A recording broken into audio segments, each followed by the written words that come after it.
Hey guys, tonight we begin with the mystery of what might be the most awkward and oddly fascinating question in all of paleoanthropology. What was sex really like for Neanderthals? So before you get comfortable, take a moment to like the video and subscribe, but only if you genuinely enjoy what I do here. And let me know in the comments where you're tuning in from and what time it is. It's always fascinating to see who's joining us from around the world. Now dim the lights. Maybe turn on a fan for that soft background hum. And let's ease into tonight's journey together. You awaken to the sound of wind dragging frost across stone. The sun hasn't yet climbed above the distant ridge, and your breath rises in small puffs, visible even inside the cave.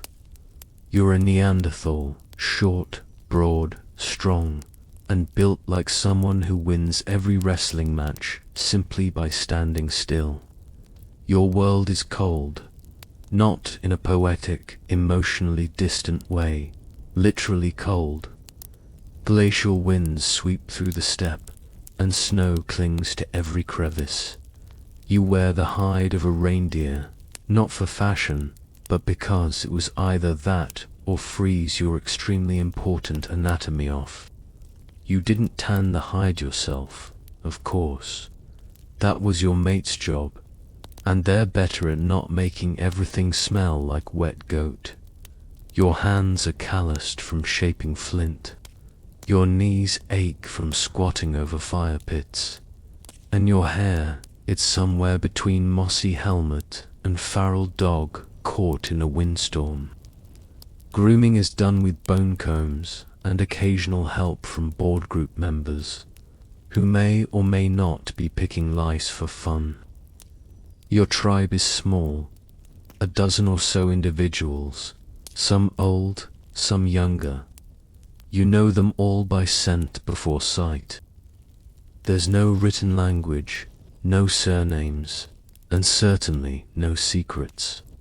Everyone hears everything, even the moments you wish were private. You live in a shallow cave that's dark, smoky, and damp. Not the seductive kind of dark, just the hope that mold isn't sentient yet kind. The hearth is the heart of it all. Food is shared, stories are gestured more than told, and sleeping arrangements are mostly dictated by who doesn't snore like a dying aurochs. Sex in this world isn't casual, though it might seem that way from the outside. It's survival, continuation, a chance to pass on your robust skull structure and excellent cold weather lungs. But it's also bound by a kind of closeness born from shared hardship. You don't date.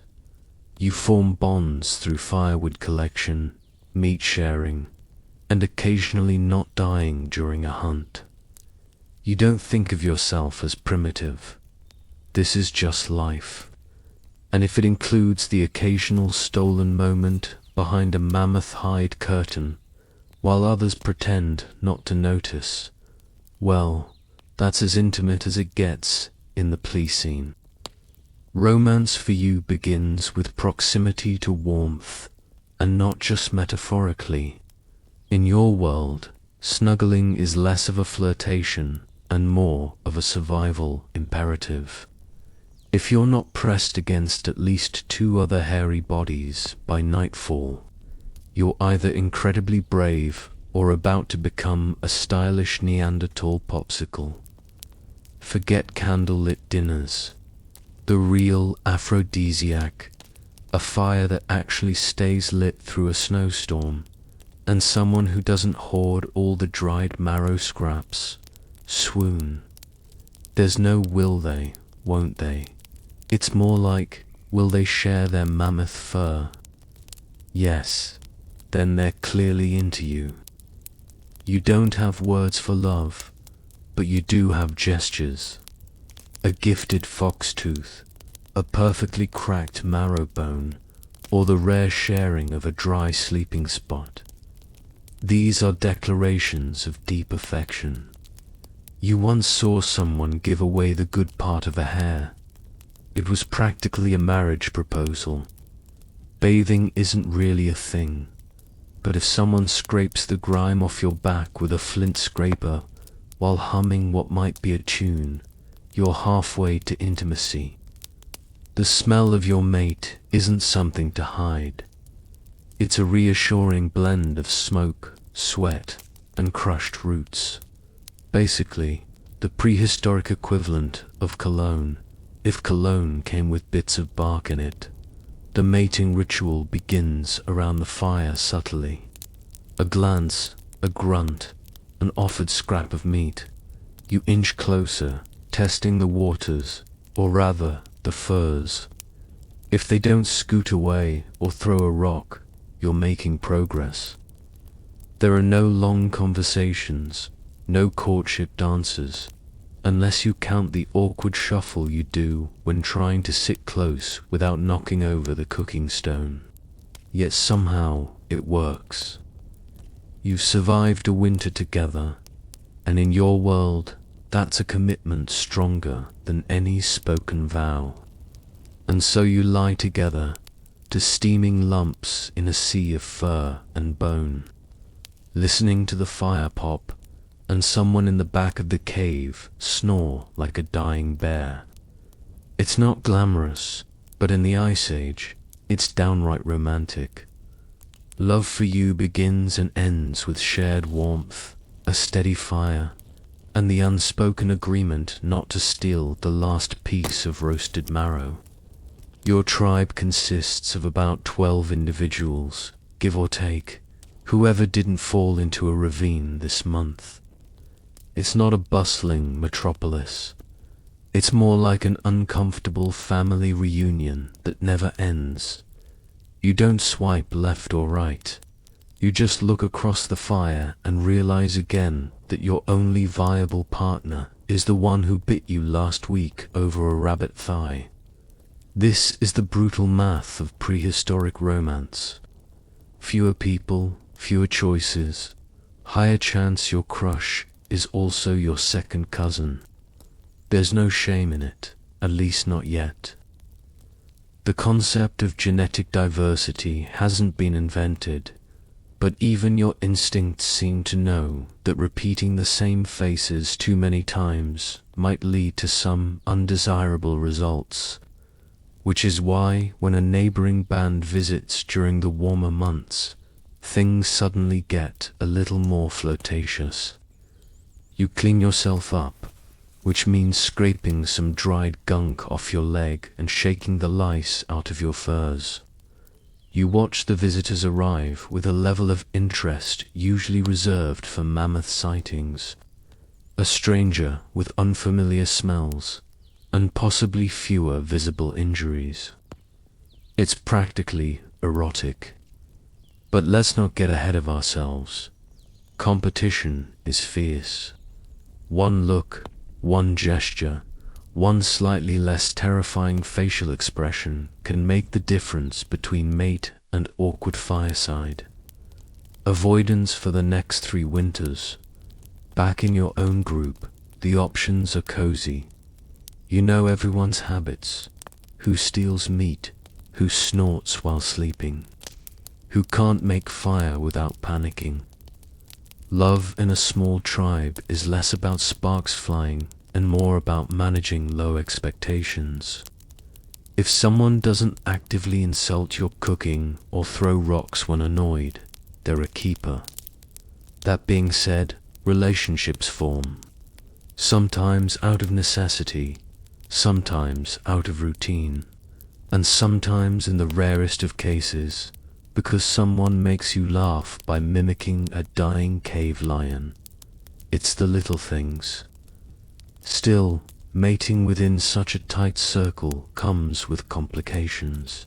Rivalries, jealousies, confusion over who's bonded with whom, especially when everyone sleeps in a pile and names are just different grunts. In a world this small, love isn't blind. It's just nearsighted and incredibly forgiving. You don't have a language. Not really. Not in the let's talk it out kind of way. You've got grunts, hand signals, facial twitches, and one very expressive eyebrow that somehow means both food and back off. It's a communication style built less on grammar and more on surviving long enough to grunt again tomorrow. Romance, as you might guess, is therefore an interpretive dance of vague noises and hopeful eye contact. You don't flirt with words, you flirt with posture. A subtle lean toward the fire, an offering of a slightly less burnt tuber, or a grunt pitched a little lower than usual. Think less Shakespearean sonnet, more enthusiastic throat clearing. You've tried to express feelings before, a thoughtful gift of moss, a shoulder pat that didn't accidentally dislocate anything. But emotions are hard to articulate when your vocabulary includes 5 vocalizations, one of which is reserved exclusively for falling rocks. Still, your tribe gets it. Somehow, amidst the roaring wind and snapping bones, they understand each other. One sharp grunt means danger. A soft cooing sound means you're trying to soothe a baby, or at least pretending it's not yours. And a long, low groan while staring at someone usually translates to, I find you acceptable in this dim, smoke-filled light. Arguments happen, too, but they're fast and loud. A burst of flailing arms and intense glares. The upside is that once someone throws a stick, the conversation ends. Resolution by projectile. Surprisingly effective. But in this world of limited words, emotions still run deep. When your mate looks at you after a shared kill, blood on both your hands, soot on your face, and that unmistakable expression that says, you didn't completely ruin this hunt. That's affection, maybe even love. Children learn by mimicking, not listening. You once watched a toddler try to seduce a rock with a leaf because they saw the grown-ups do it. It was oddly convincing. So yes, you live without complex language, but you make do with glances, grunts, and the occasional playful nudge that doesn't end in injury. You don't need flowery speech to find connection. Just warmth, shared food, and the mutual understanding that if anyone takes your mammoth rib, they're sleeping outside. You're holding a sharp rock. That's not a metaphor. It's literally a rock you've been sharpening all morning with intense focus and vague sexual frustration. In your world, a well-shaped flint blade is not just a survival tool. It's an extension of your personality. Some say romance is dead. You say romance is shaped like a pointy scraper and stained with mammoth grease. When it comes to impressing a potential mate, tools are your flowers and poems.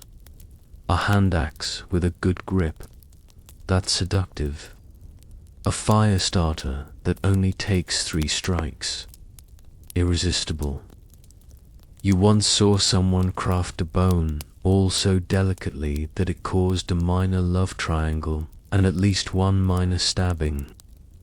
But it's not just the tools, it's what you do with them, like carved designs into your arms with ochre and bone shards. No one told you to do this, and there's no gallery to showcase your work. You just know that if you don't have at least 3 strange patterns on your chest, you're basically invisible in mating season.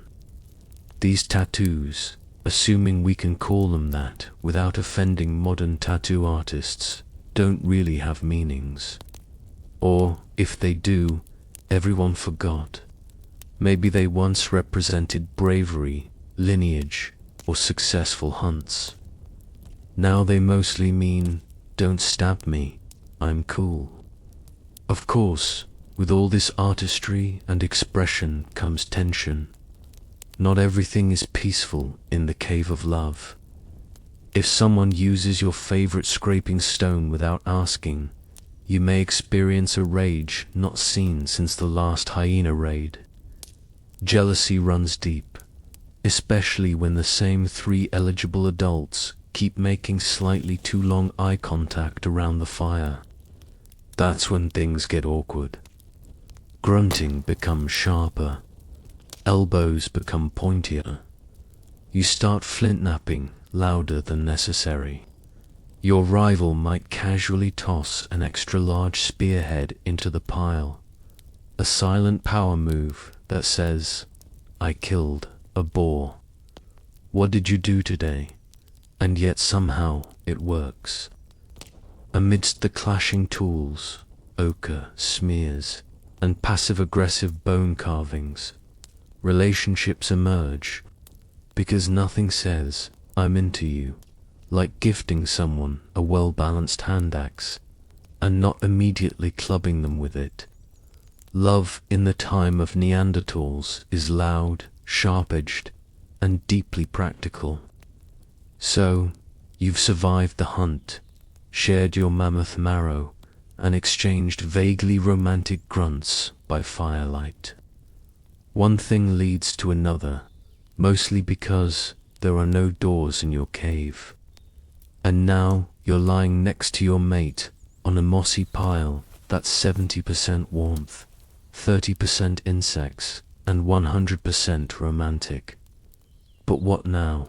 There's no Netflix, no deep, philosophical post-love-making chat. Just your breath visible in the cold air and the soothing drip-drip of water from a nearby stalactite. You roll over, making just enough noise to signal you're not asleep. Your mate responds with a grunt that could mean contentment, regret, or there's something crawling on me again. It's hard to tell. You attempt to initiate conversation, which consists of scratching your arm rhythmically and pointing at a rock formation that sort of looks like a bear. They nod. Emotional connection established. You both settle into silence, not because you're awkward, but because you don't have the linguistic tools to make it awkward. There's comfort in that.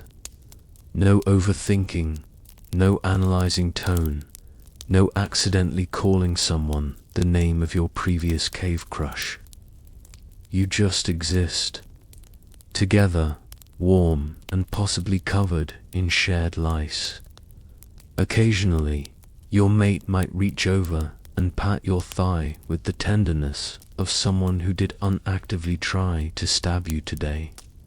That's affection. Or they'll hand you a slightly less filthy piece of hide to wrap around your shoulders. That's love. Or at least their way of saying, you snore, but you have nice hair. And then comes the snoring, loud, unfiltered, and deeply primal. A lullaby of gurgles and wheezes echoing off the cave walls. You don't mind, it's familiar. Like the sound of mammoths stomping in the distance, or your neighbor choking on bone fragments. Pillow talk in your world isn't about words. It's about shared warmth, shared space, and the subtle art of not rolling too far into the cold while still maintaining plausible intimacy. And if you wake up tomorrow and they have unstolen your best fur or wandered off with your flint blade, that's a relationship milestone. Your mate is pregnant again. You figured something was up when she hurled a pine cone at you for breathing too loudly. Also, she has been hoarding berries like a winter bear and throwing up every time someone roasts lizard near the fire. Classic signs. Pregnancy in the Ice Age isn't exactly a glowing miracle. It's more of a survival lottery with swollen ankles and unpredictable mood swings that could escalate to projectile bone clubs. There are no midwives, no prenatal herbs, and no concept of taking it easy. Just a heavily pregnant woman still expected to gather firewood and possibly club a hyena if it gets too nosy. You, of course, do your part. You offer her the juiciest grubs. You grunt supportively. You carve a vaguely humanoid figure into a stick and say, "For baby." She stares at it like she's deciding whether to be touched or annoyed. Probably both. The tribe has seen it all before. Babies are always arriving, some healthy, some not. Everyone keeps their expectations low and their spare pelts ready. A new life is a cause for celebration, yes, but also for anxious glances at dwindling food piles. More mouths, less mammoth. The elders tell you this is natural.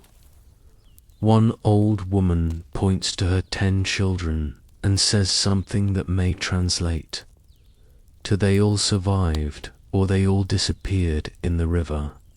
Hard to tell with her toothless mumbling.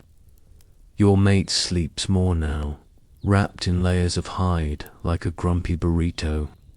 You keep watch, shooing away anyone who gets too close. Especially that one cousin who still thinks flirting means showing off his squirrel skull collection. You worry, of course. The last birth wasn't easy. The healer used a mix of moss, humming, and hopeful squinting. But you're optimistic this time. Maybe it's the way your mate still sharpens her spear daily, or the fact that she hasn't thrown it at you. In a week, and when she places your hand on her belly swollen warm and unmistakably kicking, you feel something rare. Not just fear, not just survival, but the strange, tender hope that this tiny kicking creature might outlive you both, even if it does inherit your hairline. You're minding your own business, maybe sharpening a spear, maybe lovingly rearranging your flint collection when they show up. Tall, slender, suspiciously smooth foreheads, less brow ridge, weirdly artistic. These newcomers call themselves Homo sapiens, and they walk like they invented walking. At first, you don't know what to make of them. They smell different. Not bad, just intentional, like they rubbed berries on themselves on purpose. One of them draws something on a cave wall that actually looks like an animal. You're torn between awe and rage. You've spent years scratching mammoth-shaped blobs into stone, and here comes Captain Thin Nose, sketching like he's on prehistoric Pinterest. The sapiens have tools too, but they're delicate. Bone needles, fishing hooks, jewelry made from snail shells. You briefly wonder if one of them is single.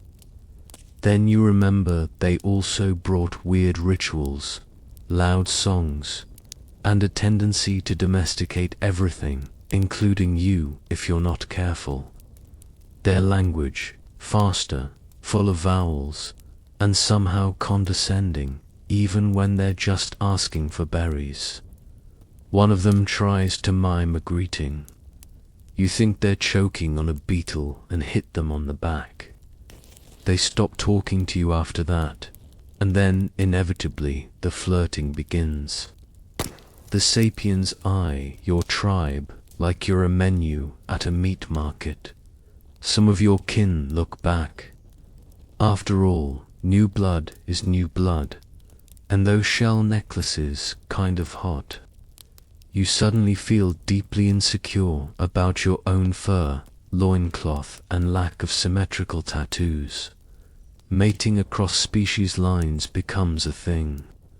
No one talks about it openly, but the cave next door has been suspiciously giggly lately, and a lot of ochre has gone missing.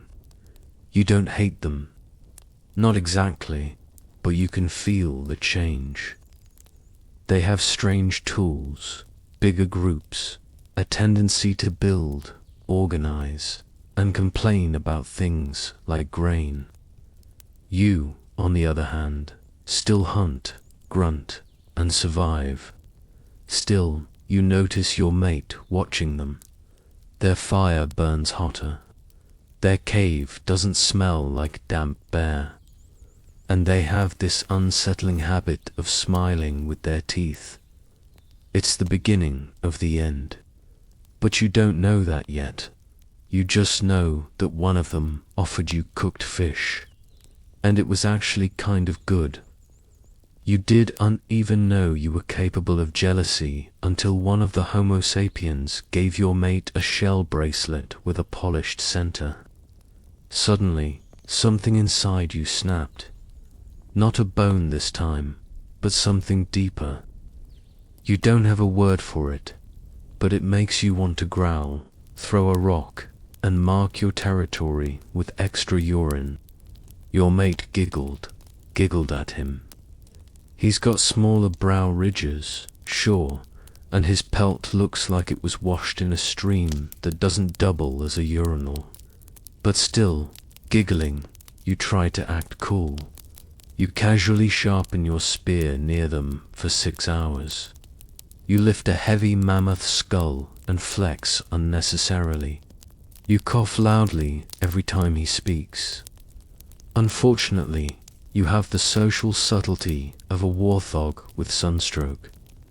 This strange new emotion, let's call it feeling, spreads fast. One of your cave cousins throws a rabbit carcass at his mate, after she compliments a sapien stone bead necklace. Another Neanderthal breaks a perfectly good spear over jealousy-fueled rage, then cries when he realizes he has to recarve it. No one taught you how to deal with this. Your ancestors never had to compete with brainy, art-loving, smooth-talking cousins from the south. Back then, courtship was simple. Share meat, don't club each other, raise offspring until they can run from wolves. Now, it's all mixed signals. Your mate smiles at you, but did she smile more at the guy who knows how to make fire without flint? You pat her head affectionately, and she recoils, not because of jealousy, because your hands still smell like fermented badger. One night, you catch her and the sapien laughing at something near the fire. You ask what's so funny. She tries to explain. You don't understand. It stings worse than stepping on sharp bone. That's when it hits you. Homo sapiens invented jokes, and with them jealousy. So you storm off, sit on your rock, and sulk dramatically. It's not productive, but it feels right. You don't know it, but you've just participated in the first prehistoric emotional spiral. Congratulations, you've officially unlocked an exclusive feature of sentient life, emotional torment. Now go punch a tree and pretend it helped. You used to think you looked good. Thick brow, ridge, powerful jaw, a fur pelt that screamed, "I killed this myself." But that was before the Homo sapiens brought style to the valley. Suddenly, it's not enough to wear mammoth skin. Now it has to be draped. Now beads matter. Now everyone's asking if your leggings are sable or mud-dyed. And you're like, what's mud-dyed? While standing there wearing a squirrel pelt tied with sinew, the younger Neanderthals, traitors, are into it. One of them is braiding his hair with bird bones. Another shows up with face paint made from crushed berries and announces, This shade is called intimidated elk. You hate how good it looks. You try to keep up. You smear some ash under your eyes, thinking it gives a mysterious hunter vibe. Instead, it gives I fought, a fire, and lost. Your mate sigh and helps you wash it off with a handful of moss. It is not a proud moment. And the sapiens, they strut like peacocks. One of them wears a cape made from stitched together rodent hides and walks like he est the shaman of Fashion Week. The worst part, everyone stares in admiration. He probably doesn't even hunt. There's now an unspoken competition at every gathering. Who has the most vibrant beads? Whose furs are the cleanest? Who accessorized their club handle with decorative grooves and notches? It's exhausting. You begin to realize that fashion is no longer about warmth or function. It's about vibes. A whole cultural war is breaking out over decorative feathers. Someone actually tries to smuggle in dyed feathers from another tribe. A fight breaks out. Clubs are thrown. A necklace is snapped in slow motion. The elders grumble, but even they're not immune. One of them shows up one day wearing a feathered headdress and says, "I'm reclaiming my youth." Everyone nods solemnly. No one mentions the dead chicken it clearly came from. Eventually, you give in. You add a little flair.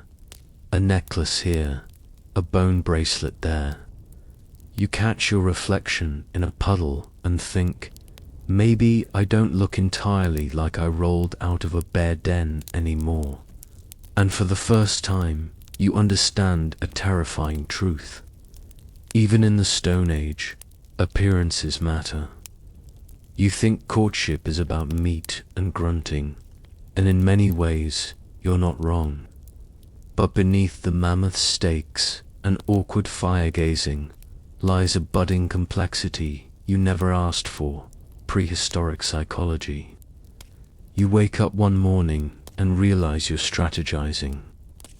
Should I bring her the biggest bone from the hunt, or is that too desperate? Welcome to proto-romantic anxiety, a delightful mental stew of insecurity, competitive instincts, and unspoken rules passed down through confused eyebrow twitches. You start noticing patterns. When you ignore her, she stares. When you stare, she ignores you. You think maybe she likes the mysterious type, so you pretend to be brooding. Unfortunately, this mostly just makes you look constipated. There are rituals now, not official ones, but they're emerging. A certain kind of flower gathered from the swamp that, for some reason, everyone agrees is romantic. Dancing around the fire in a particular way that signals, "I'm single and have good knee joints." Gifting a shiny rock, but not too shiny, or you'll seem like you're trying too hard. Your cousin tried that once and got laughed out of the cave. He still hasn't recovered. Your tribe has no written language, but somehow there's a shared understanding of what makes someone a good mate. Strength, sure, but also emotional availability, or as emotional as one can be, while still occasionally chewing on raw liver. You begin performing. Your laughs are louder, your hunting tales more exaggerated.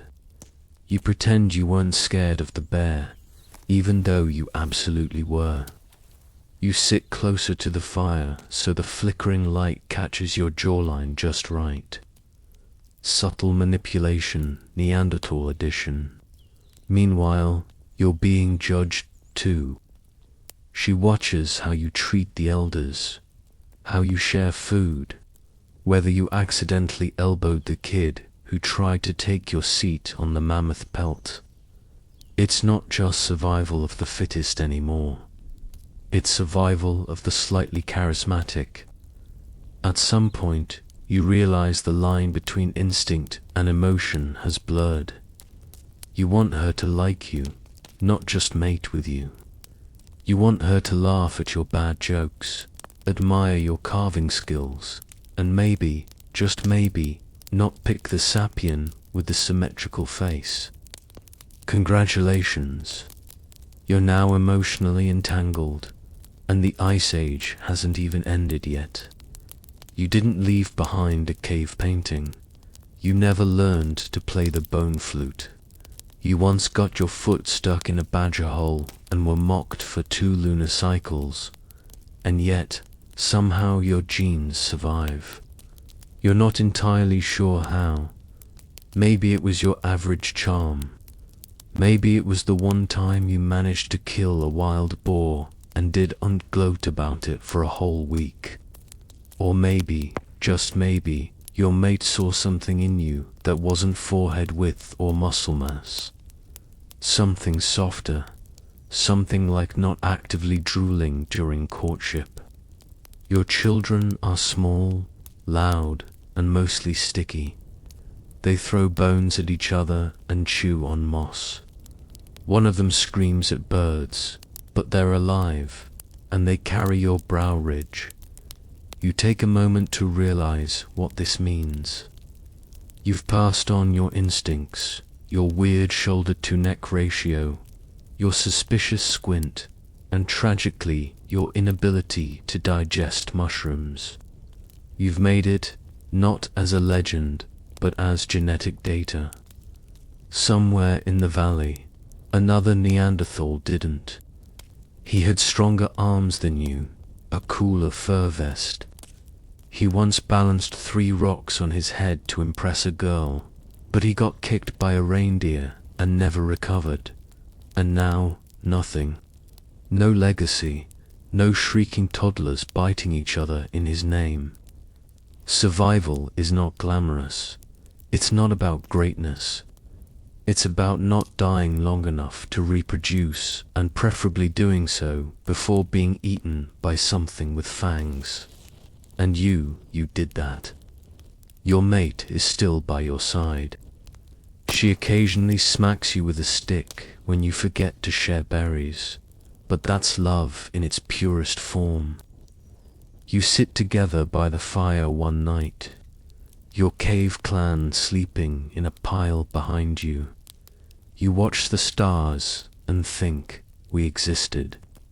We mattered, sort of.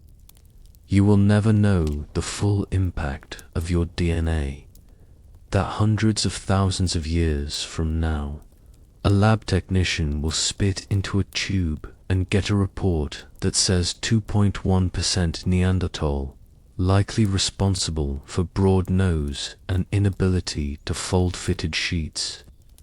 You don't need a monument. You are the monument. Well, you and the 47 descendants currently stealing your mammoth pelt. You don't notice it at first, just a few missing faces around the fire. A hunt that brings back less meat. A strange stillness in the trees, like the forest knows something you don't. Then the whispers start. Well, gestures really, since nobody has invented whispering yet. The sapiens are moving in. More of them, with sharper tools, taller spears, smaller jaws, but bigger plans. Your tribe shrinks. Not from battle, but from something worse. Outbreeding. Your best hunters are now shacking up with smooth-chinned Homo sapiens, seduced by their symmetrical skulls and suspiciously white teeth. One even brings back a bread thing. You pretend not to care. You eat it anyway. You try to hold the tribe together, but the signs are everywhere. Fewer children look like you. The brow ridges are getting dainty. Someone builds a round hut. Someone else paints a horse with 3 legs. Standards are slipping. The old ways are fading. You and your mate sit quietly by the fire. She looks tired, not old, just done. She used to run faster than deer. Now she watches your children and theirs chase each other with sticks that have been polished. You miss the rough sticks. They had character. The weather shifts. The animals migrate differently. Plants you used to gather are gone. Even the mammoths seem over it. You hear stories from the mountains. No Neanderthals left up there either. You nod. You've heard that before. One night, a sapien child calls you uncle. It's meant with affection, but it hits like a club to the chest. You realize your name will not survive. Your voice, your stories, your precise technique for cracking marrow bones, all gone. And yet, you're not angry, just resigned. This is how it ends, not with a war drum, but with a whimper and an awkward shared campsite. You take one last walk through the valley, your valley, the one where you cracked your first joke, fell in love, taught your son to throw a spear. You crouch beside a stream and splash your face with cold water. You look up, a sapiens child stares back, wide-eyed curious. His mother calls him. He runs. You vanish into memory, but your blood does not. You, a once grunting, fire-herding, mammoth-hunting legend, are now a data point.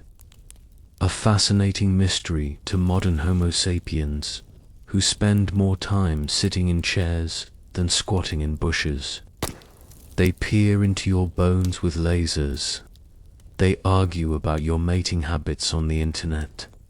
They make documentaries with dramatically whispered narrations about you, even though they still can't agree if you went extinct or just merged romantically. Archaeologists brush your skull fragments like they're holding the Holy Grail. One of your MERS lives in a museum display case with climate control. A single tool you chipped from flint is in someone's thesis titled Cognitive Symbolism in the Mysterian Era. You never wrote a word, and yet somehow you're published. They wonder what you ate. Mammoth stew, how you bathed you didn't, and what your love life was like. Complicated. They map your genes in massive computers and then post about it on social media. A tech bro in California now proudly tells women at parties that he's 3% Neanderthal. You're not sure if it's helping him. Artists paint you over and over again. Sometimes you're noble and muscular, gazing into a prehistoric sunset. Other times you're portrayed like a hairy potato with arms. You never asked for this fame, but you got it anyway. Posthumously, of course. Even stranger, you're trending in memes, in debates, in awkward dinner conversations. People fight over whether you were human enough, as if humanity were measured in credit card debt and the ability to microwave soup.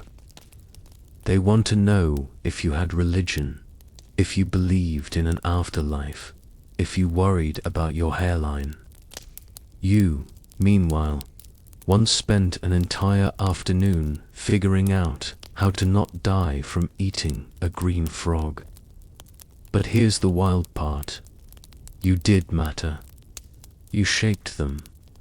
You left traces in their blood, their brains, their dreams, a flicker of your defiance, your tenderness, your absurd little superstitions. It's all still rattling around in them somewhere.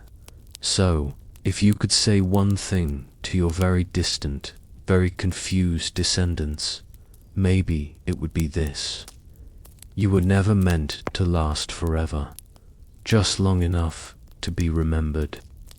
You, the grunt, the flint napper, the lover of mammoth marrow, and occasional tree-staring contests. You are gone, and yet, not really. Your bones may be buried beneath sediment and sheep dung, but fragments of you walk the earth every day, in elbows that jut just a bit too far, in noses built for colder air, in tempers that flare over nothing more than someone eating the last piece of meat. Scientists call it genetic legacy. You'd call it stubborn survival. Modern humans carry pieces of your DNA like weird ancestral luggage, up to 2% of their genome to be exact. That's enough to slightly affect their immune system, their sleep cycles, and apparently their risk of depression. You were a whole mood. It turns out you, whose language was mostly grunts and side eyes, are now spoken about in university lectures with words like hominin divergence and introgressive hybridization. You'd think they were describing a new kind of fungus, but no, they're talking about you. You who once mistook a snapping turtle for a hat. You may not have painted the Sion Chapel or written a sonnet or built a skyscraper with flushable toilets, but you kissed under moonlight. You danced by firelight. You protected your young with every ounce of strength in your hairy, frostbitten body. You tried, and that's the most human thing anyone can do. And as Homo sapiens teeters on the edge of climate catastrophe, AI confusion, and existential dread over avocado toast prices, maybe your way, simple, direct, muddy, had some advantages. Modern people like to think they've escaped nature. You never did. You were nature. You lived close to the bone, literally and metaphorically. You didn't leave behind cathedrals or symphonies, but you left behind them. And that's no small thing, because you didn't fade entirely. You were absorbed, intertwined, immortalized. And now, as your distant descendants wonder who you were and what it meant to love, to suffer, and to die in your time, they look into the past and find the strangest thing of all, themselves. And you grin from whatever corner of prehistory still echoes, probably sitting by a fire, chewing mammoth jerky, muttering something like, "Told you we were hot." Before the sea peoples ever set sail, the eastern Mediterranean was already a glittering mosaic of kingdoms and empires. It was a world bound together by bronze, the metal that gave the age its name, from the palaces of Mycenaean Greece to the fortified cities of the Hittites in Anatolia, and from the ports of Canaan to the temples of Egypt. Trade and diplomacy tied the region into a fragile but dazzling network. Ships carried copper from Cyprus, tin from as far away as Central Asia, and gold from Nubia. Merchants exchanged olive oil, wine, ivory, and textiles, while kings sent letters etched in uniform tablets, bargaining for brides, alliances, and military aid. But this prosperity hid cracks beneath the surface. The system that looked so stable was in fact precariously balanced. The great empires depended on long-distance trade for their very survival. Without tin, there could be no bronze weapons. Without grain imports, cities faced famine. When crops failed, when earthquakes shook cities, or when bandits disrupted caravans, the consequences rippled outward like shock waves across the entire region. By the late 13th century BCE, storms of trouble gathered. Climate change and drought led to poor harvests, straining food supplies. Revolts simmered in outlying provinces as oppressed vassals sought independence from overextended empires. Even mighty Egypt, with its vast wealth and monumental temples, was stretched thin by wars with the Hittites and costly building projects. The Hittite Empire itself teetered on the edge, beset by both rebellious neighbors and internal division. It was into this fragile world that the mysterious sea peoples appeared. To the scribes of the ancient kingdoms, they came from nowhere. Sudden, terrifying waves of raiders who struck coastal cities and toppled armies. But before their sails were sighted, the stage had already been set. The Mediterranean was not a fortress, but a web of dependencies waiting for the wrong spark to unravel it. The sea peoples would be that spark. But to understand their impact, we must first appreciate what was lost. This was a world where kings saw themselves as God's chosen rulers, where trade was the lifeblood of civilization, and where a single disruption could bring an empire to its knees. In this sense, the arrival of the sea peoples was less the cause of collapse and more the final hammer blow that shattered an already cracking system. The first whispers of the sea peoples come not from legend, but from the clay tablets and carved inscriptions of the great powers who suddenly found themselves under siege. Egyptian scribes, ever meticulous in recording their pharaohs' victories, speak of strange invaders arriving by both land and sea. They describe them not as a single people, but as a confederation. Tribes and clans bound together by desperation or ambition, sweeping across the Mediterranean in search of new lands. The Hittites were among the first to feel the storm. Letters discovered in the ruins of their once mighty capital at Hertisar reveal pleas for grain shipments. The empire, already strained by famine, was ill-prepared for coastal raids.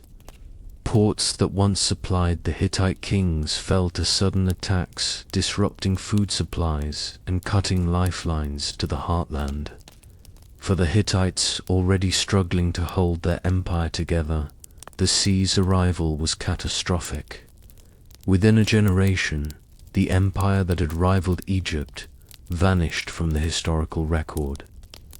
Meanwhile, in the Ion, the cities of Mycenaean Greece, famed for their palaces, warriors, and epics that later inspired Homer, also faced disaster. Archaeology reveals layer upon layer of destruction in once thriving centers like Chios and Mycenae. Fire consumed the palaces, walls crumbled, and writing in the linear butte ceased altogether.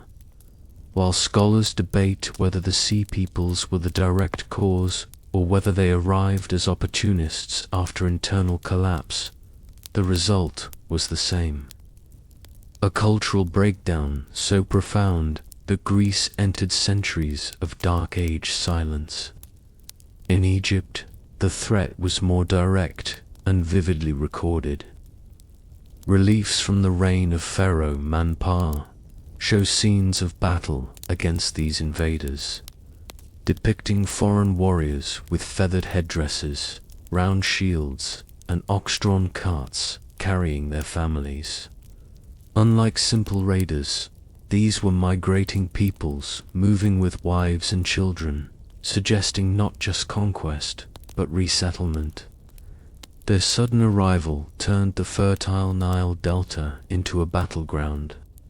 To the kingdoms of the Bronze Age, the sea peoples seemed to emerge from the horizon without warning, like a storm breaking over calm seas.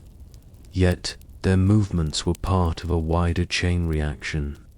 Famine, migration, rebellion, and collapse, all feeding into one another. For the first time in centuries, the established order of the Mediterranean faced enemies it could neither predict nor easily contain. The sea peoples were not just raiders, they were a symptom of a world already unraveling, and their appearance signaled that the age of kings and palaces was nearing its end. The great mystery of the sea peoples is not only what they did, but who they were. Ancient sources name them with cryptic labels: Sharon, Shilels, Peliset, Denian, Checha, and others. Each name hints at a distinct group, perhaps with its own homeland, yet they appear in history as a shifting alliance bound by the shared act of migration and war. Scholars have tried to match these names to later peoples, suggesting the Sherdan may have been ancestors of Sardinians, the Peliset linked to the Philistines of the Bible, the Denian perhaps connected to the Homaeans of Greece, but certainty eludes us. What unites the fragments of evidence is the image of a restless seafaring population. Their weapons, longswords, spears, and large round shields, appear in archaeological finds across the Mediterranean. Their helmets, often depicted with plumes or horns, set them apart from the armies of Egypt or the Hittites. They were not simply mercenaries, though some were hired as soldiers in foreign armies. Many came as migrants with wives, children, and livestock in tow. This detail suggests desperation, a mass displacement rather than mere raiding. Why did they move? Here, history blurs into speculation. Some argue climate change and famine pushed them from homelands in the Ion or Anatolia. Others point to the fall of Menenian palaces, which may have expelled warriors and their dependents into the wider Mediterranean. Still others suggest political upheaval forced entire communities onto the seas. Whatever the cause, their movement was no mere trickle. It was a tidal wave that reshaped the political map. Egyptian records describe them as a coalition, not unlike a pirate confederacy, though far more dangerous. Reliefs show their ships, sturdy, wide-hulled vessels with crews of warriors ready to leap ashore. Their mobility made them unpredictable. They could strike a coastal town, vanish into the horizon, and reappear hundreds of miles away. But unlike ordinary raiders, they aimed to conquer, settle, and claim territory. To the Bronze Age empires, the sea peoples embodied chaos.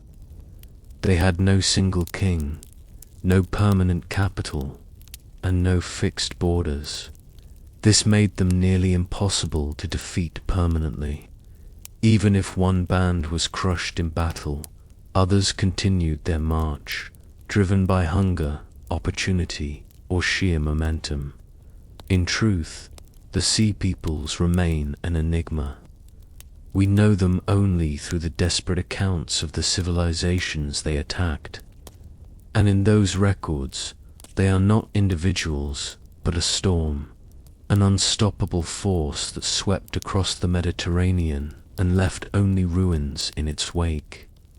By the dawn of the 12th century BC, the movements of the sea peoples had escalated from raids to full-scale campaigns. The pattern was always the same: swift arrival, sudden devastation, and the collapse of cities that had stood for centuries. Archaeology across the Mediterranean bears silent witness to their passage. Charred ruins, toppled walls, and abandoned palaces. In Anatolia, the Hittite Empire, once one of the great powers of the Near East, fell shockingly fast. Cities along the coast, crucial for supplying the empire with grain and trade goods, were hit hardest. Ugarit, a bustling port city in modern-day Syria, provides a chilling snapshot of the chaos. Letters found in its ruins plead for urgent military aid. The enemy ships are already here. Our cities are burning. No rescue came. The city was destroyed. Its palaces reduced to rubble. Its population scattered or enslaved. For Ugarit, the Bronze Age ended in a single catastrophic blow. Farther west, the Iron also burned. The Mycenaean citadels, once centers of wealth and power, fell in waves of destruction. Chios, famed for its palace archives, was sacked and abandoned. Mycenae itself, the legendary seat of Agamemnon, was scarred by fire and never regained its former prominence. Whether the sea peoples caused these disasters directly or arrived as opportunists amid internal turmoil, their presence amplified the collapse. The great warrior kings of the Mycenaean world vanished into myth, leaving behind little more than epic poetry to preserve their memory. Even Egypt, the most enduring of the Bronze-Aged kingdoms, was shaken. Under Pharaoh Manpa, inscriptions describe a great battle in which the Sea Peoples and their allies attempted to invade the Nile Delta. Reliefs depict chaos on the water, Egyptian ships clashing with foreign vessels, arrows raining down, and enemy warriors tumbling into the Nile. Though Egypt claimed victory, the struggle revealed the scale of the threat. These were not mere raiders, but organized forces capable of challenging one of history's greatest civilizations. Everywhere they went, the Sea Peoples left more than ruins. They left fear, instability, and an enduring sense that the old order could no longer protect its people. The world of palaces, scribes, and kings was crumbling under the weight of fire and sword. The campaigns of the Sea Peoples were not isolated acts of violence. They were shockwaves that rippled across the Mediterranean, accelerating the collapse of an interconnected world. And for the survivors, the question became not how to rebuild, but whether rebuilding was even possible. If the Sea Peoples toppled kingdoms across the Mediterranean, Egypt was their final and fiercest challenge. By the early 12th century BCE, waves of migrants and warriors pressed into the Nile Delta, threatening to overwhelm the land that had been a superpower for over 1,000 years.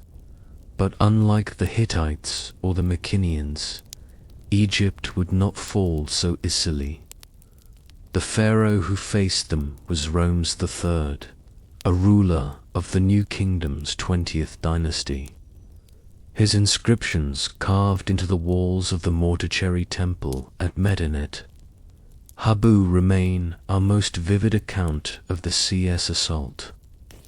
The reliefs show war on an epic scale, lines of Egyptian archers unleashing volleys, war chariots racing across the battlefield, and foreign ships crowded with warriors, their families and belongings piled aboard. The Sea Peoples came not as raiders, but as entire migrating communities, women, children, and ox-drawn carts following their warriors into battle. Ramesses describes them as a coalition. The Peliset, Chetcha, Shailesh, Denyen, and Wesh. Each group had already ravaged other lands, but now they turned their eyes on the fertile Nile. For them, Egypt was not only wealthy, but offered something more precious: stability and farmland in a world where famine and war had made survival precarious. The pharaoh, however, was prepared. Egyptian spies had reported the movements of the invaders, and Ramses set traps along both land and sea. In a decisive naval engagement, Egyptian ships, lighter and more maneuverable, surrounded the Sea People's vessels, hemming them in with grappling hooks, while archers rained down arrows from the decks. On land, Egyptian chariots crushed the advancing columns before they could penetrate the Nile Delta. The invaders' wagons, meant to resettle their people, became their undoing.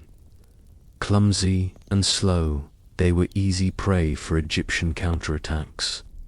The victory was total.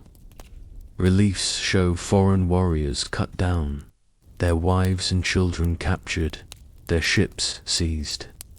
Ramesses declared triumphantly that Egypt had annihilated them, laid them low, and trampled them down. Yet the very need for such elaborate defense revealed the gravity of the threat. No earlier pharaoh had faced an enemy like this, a people with no single homeland, united only by desperation and the will to survive. Egypt had withstood the storm, but at great cost. The kingdom was never quite the same afterward. Resources were drained. Foreign possessions in Canaan were gradually abandoned, and Egypt began its slow decline. Still, for a moment, Ramesses III had turned back the tide and ensured that Egypt's legacy would endure long after the Sea Peoples vanished into history's shadows. Although Egypt triumphed under Ramesses III, the Sea Peoples were not erased from history. Defeat in the Nile Delta did not destroy them, it scattered them. Instead of vanishing, many of these displaced peoples carved out new homes along the eastern Mediterranean coast, reshaping the cultural map of the region. The most famous of these were the Peliset, widely identified with the Philistines of biblical tradition. Driven back from Egypt, they settled in the coastal plain of Canaan, establishing cities that would become famous: Gaza, Ashkelon, Ashdod, Gath, and Ekron. Archaeology supports this story. Excavations in these cities reveal pottery styles distinct from their Canaanite neighbors, designs echoing Ion traditions, painted with geometric patterns and motifs foreign to the Levant. Their architecture, weaponry, and even diet suggest a blend of local customs with intrusive elements from across the sea. The Philistines were not merely refugees, they were cultural innovators who forged a new identity in their adopted land. Other groups also left their mark.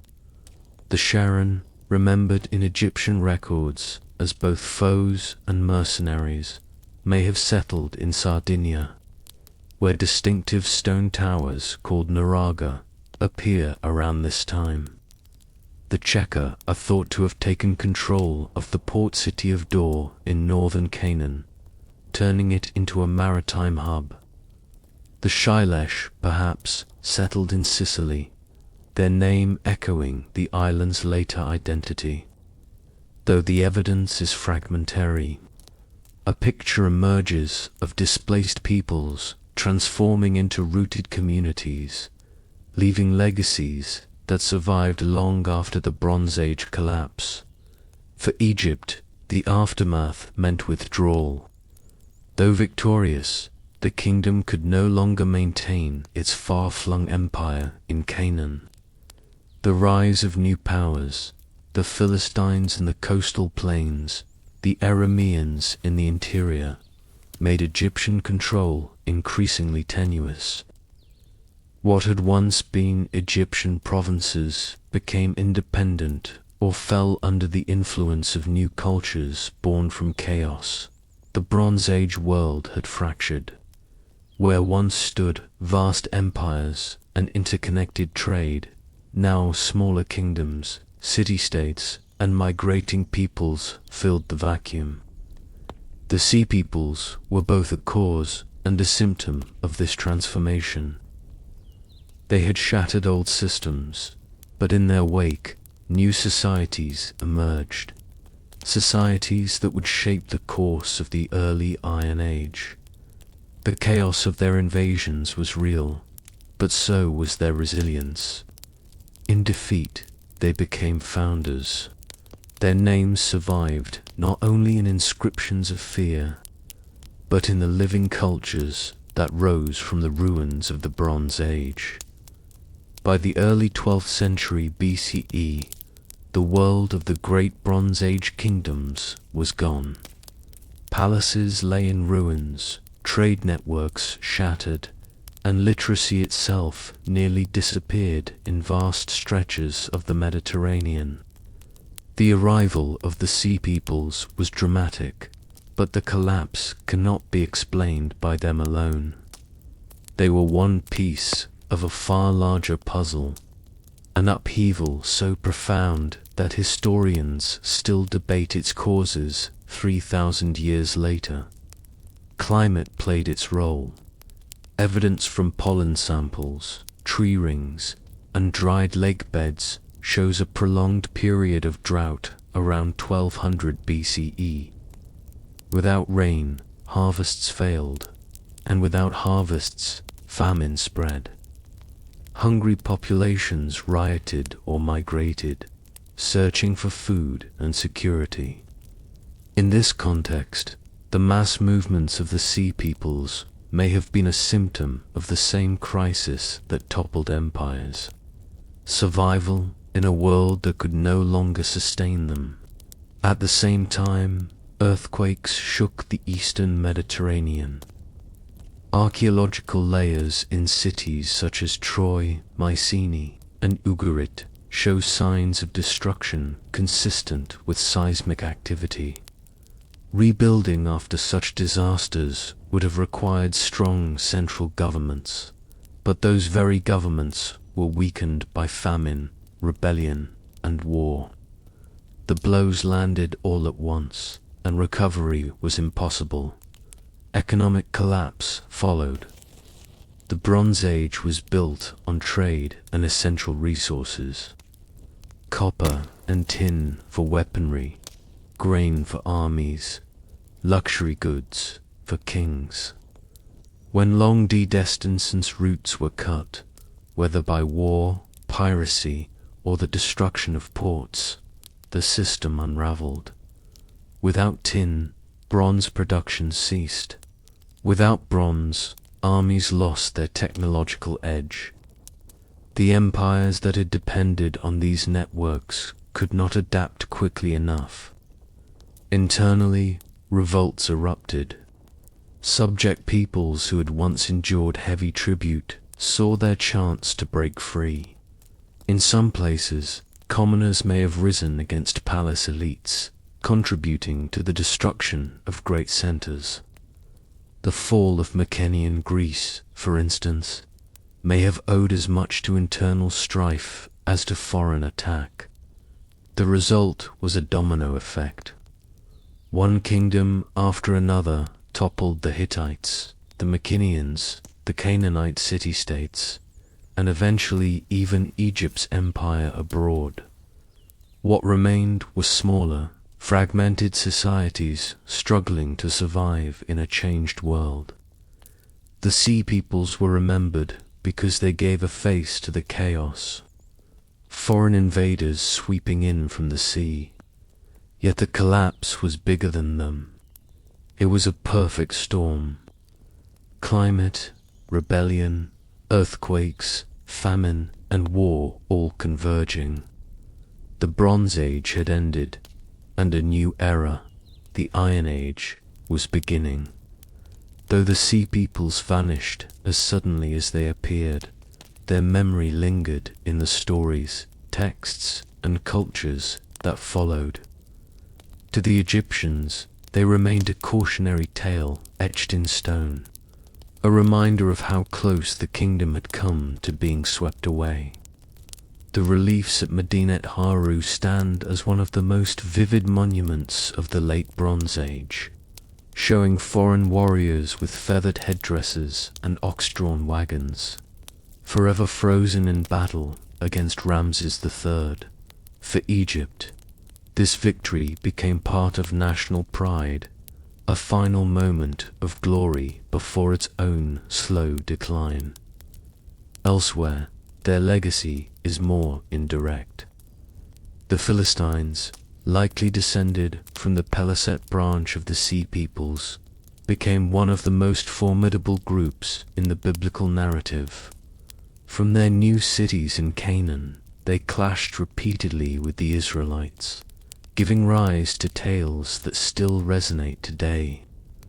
The legendary duel of David and Goliath is often framed as an Israelite triumph over Philistine might, echoes of the larger cultural memory of outsiders who arrived by the sea. Greek traditions may also preserve distant echoes. The Homeric poems speak of upheaval, migrations, and returning warriors from Troy who found their homelands destroyed. While not a direct reference, the cultural trauma of the Bronze Age collapse may have fed into these myths, embedding the sea's shadow into the foundations of Greek storytelling. Similarly, fragments of legend across the Mediterranean, tales of wandering peoples, foreign settlers, and sudden destruction may trace back to the migrations that once terrified Egypt and toppled empires. Archaeology fills in what myth cannot.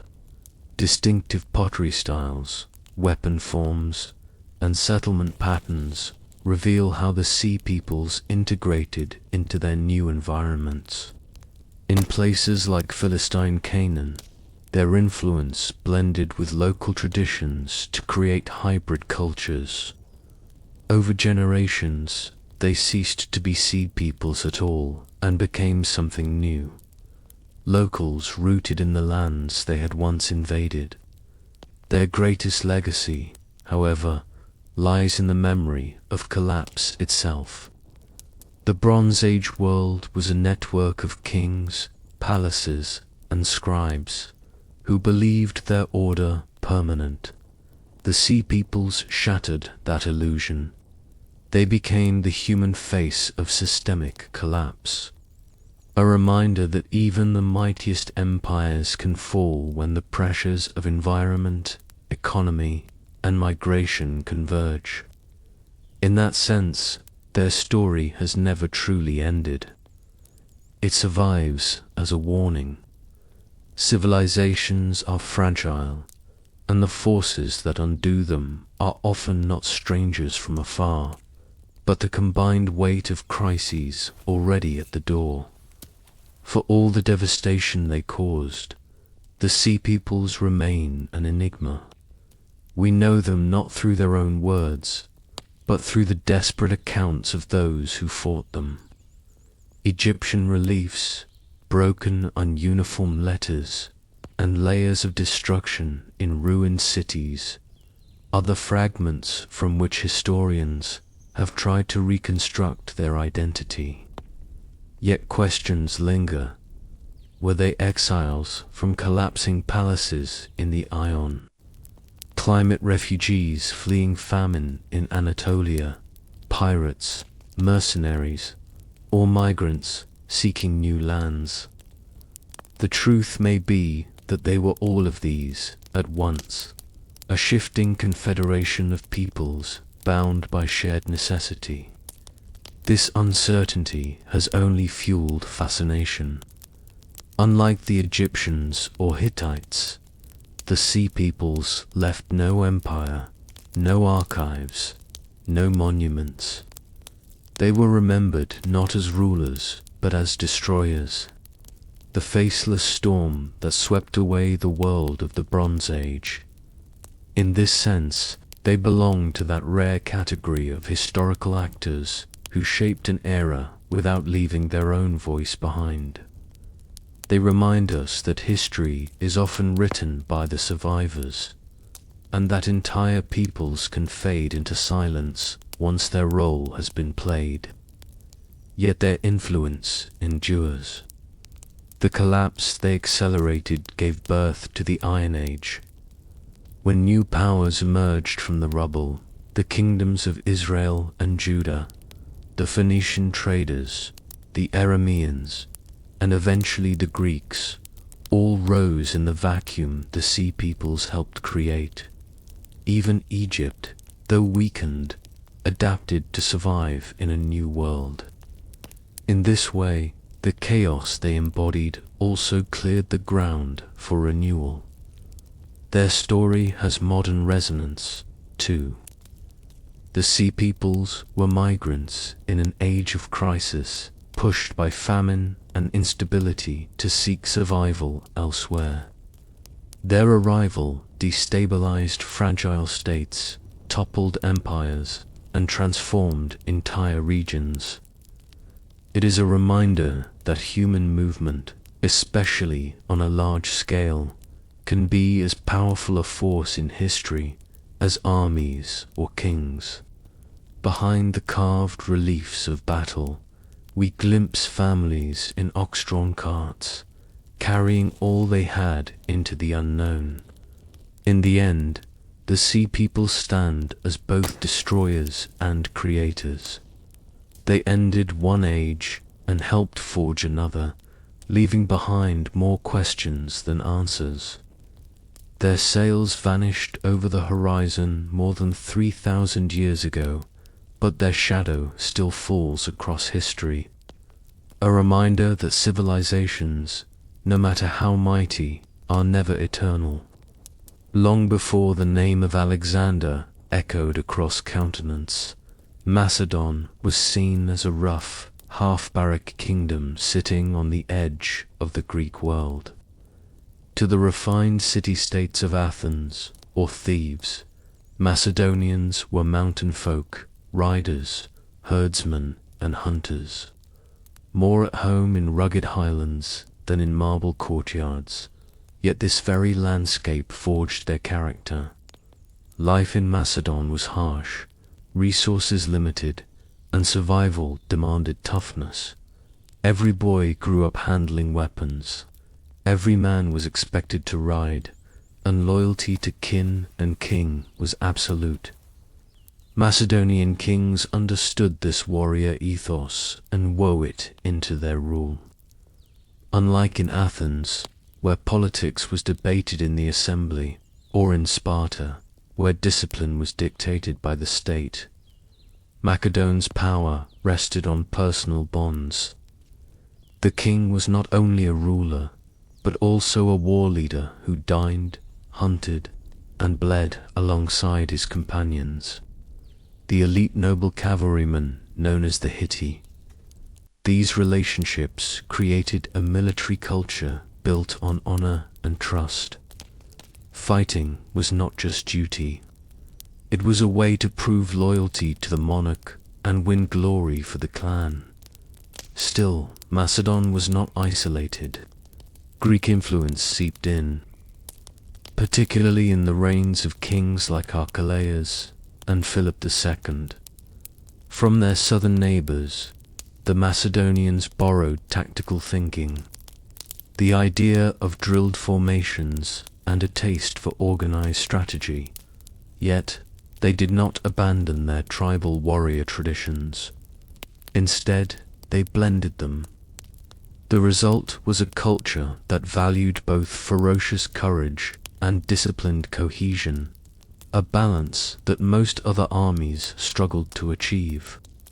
What truly distinguished Macedon from the rest of Greece was its fusion of cavalry and infantry.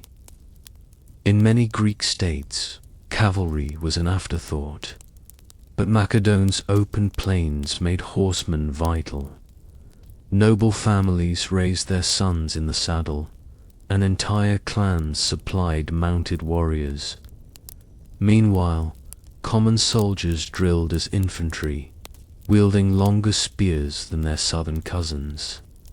The bond between horsemen and foot soldiers was not one of superiority, but of partnership, forged in countless campaigns along Macedonia's borders.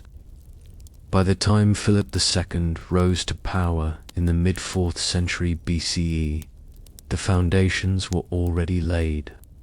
Macedon was a society where warfare was not occasional but constant, where men lived with weapons close at hand, and where military service defined identity. What outsiders dismissed as barbarism was in truth a crucible, one that would produce an army unlike any the ancient world had ever seen. The Macedonian phalanx was the cornerstone of Macedon's military revolution, but it was not simply a copy of the hoplite formations used by southern Greeks. Philip II, father of Alexander the Great, took a familiar concept and pushed it to its absolute limit, creating a war machine that was both terrifying and nearly unstoppable. The traditional Greek hoplite fought in close ranks, armed with a round shield and a spear barely 2 meters long. In contrast, Philip armed his infantry, the pedoroi or foot companions, with the sarissa, a pike that could reach 5 to 6 meters in length. The sheer size of this weapon gave Macedonian soldiers a reach advantage that no enemy spear could match. When a phalanx lowered its sarissus in unison, it created a bristling forest of spear points, 5 or 6 rows deep, capable of skewering any force that tried to charge it hidden. Of course, such a weapon was heavy and unwieldy. To handle it, Macedonian soldiers carried smaller shields strapped to their shoulders, freeing both hands to grip the massive spear.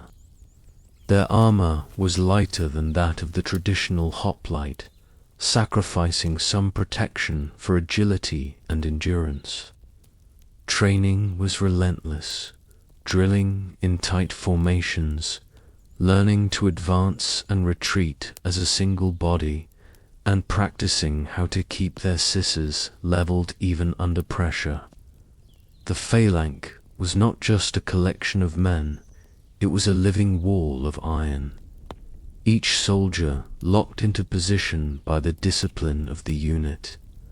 The strength of the Macedonian phalanx lay in unity.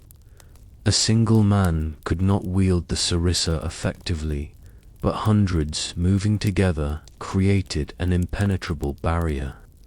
Enemies who tried to break the lines were impaled before they could get close. Cavalry found it nearly impossible to charge into such bristling pikes. Even veteran hoplites, who had prided themselves on their own phalanx tactics for centuries, found themselves outmatched by this innovation. But Philip's genius was not only in designing the sarissa phalanx, it was in making it the centerpiece of a combined arms strategy. The phalanx fixed enemy forces in place, holding them with its unbreakable wall of spears. Then at the decisive moment, Macedonian cavalry or lighter troops could strike the flanks and finish the battle. The phalanx was both shield and hammer, a tool of dominance that turned Macedonia from a backwater into the master of Greece. This was more than just a formation. It was the beating heart of Macedonian military culture, and in the hands of Philip's son, Alexander, it would carry Macedon across the known world. Among all the weapons of antiquity, few carried the same aura of dominance as the Macedonian sarissa. This extraordinary pike was more than just a tool of war. It was a statement of innovation, discipline, and identity. To wield it was to declare oneself part of the Macedonian military machine, a cog in a system that relied on unity and precision above all else. The Sarissa's design was deceptively simple. Made from tough Cornell wood, it stretched 5 to 6 meters in length, dwarfing the spears of traditional hoplites. Its sheer size required both hands to control, and its weight was counterbalanced by a heavy butt spike, which could also serve as a secondary weapon if the main tip broke in combat. Soldiers trained to handle the Sarissa from a young age, drilling tirelessly to keep its long shaft level and aligned with their comrades. The weapon's strength came not from the individual, but from the phalanx itself, where dozens of spearheads projected outward in an impenetrable line on the battlefield.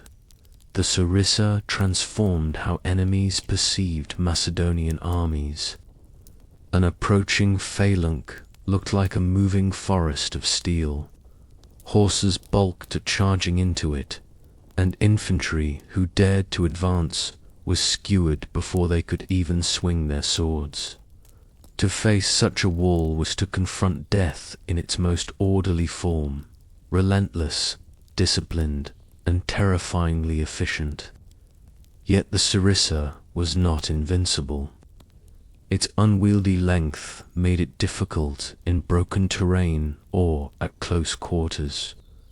But this was precisely where Macedonian military culture shone. Soldiers were trained to adapt, to hold formation on open ground, and to rely on cavalry or lighter troops when maneuver was required.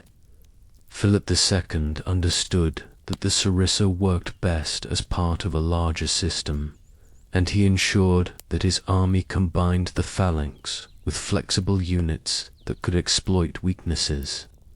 Beyond its practical use, the Sarissa became a cultural emblem. It symbolized the difference between Macedon and its Greek rivals. Where other armies valued individual valor, the Macedonians exalted collective strength.